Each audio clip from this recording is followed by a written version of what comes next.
Yeah, and yeah, the yeah, puppy's like, You're so goofy. The puppy has no chance. no. But doesn't care. This is a great game. You just hold on to it all yanking from you. Yeah. And Look, the you puppy's my hand. relentless. Yes. That's fine. That's okay. Good thing I washed it. Ooh, he actually had to get up for a second. What you doing, sweetie? Sage, you putting your scent in? Really, Sage? I think you're too big for that. I know. I know what to do. I've heard the sound a million times. So you meant socks, Socks will actually do that. Socks has 2 beds in our bedroom, and in the middle of the night we hear him like. Yeah, he's reorganizing everything to get it comfortable, Yeah. like you do with your pillow.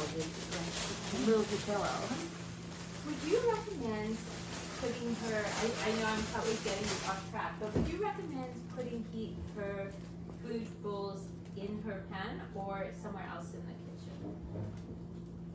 Because I see, like, you obviously have like this huge space, and obviously she's going to be around the kitchen too. So, like, do you feed them?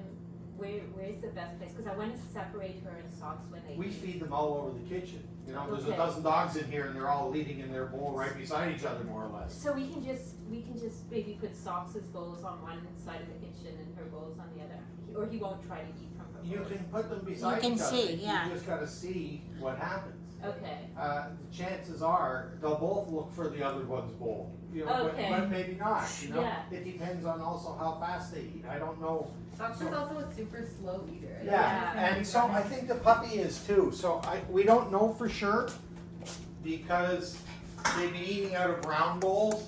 Oh, You know, in a circle, they've all been eating at the same So time. they're I used don't to know how sharing, much. yeah. okay. I don't know how much who's eating what, or, you know, whatever.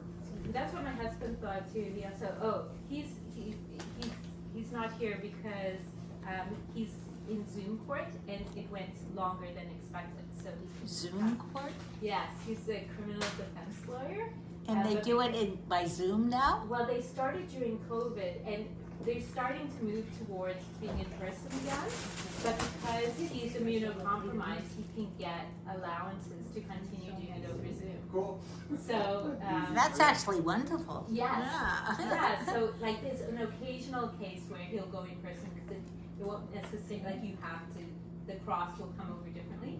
But when you're crossing police officers, it's he's been doing it for so long, he can make it effective over Zoom too.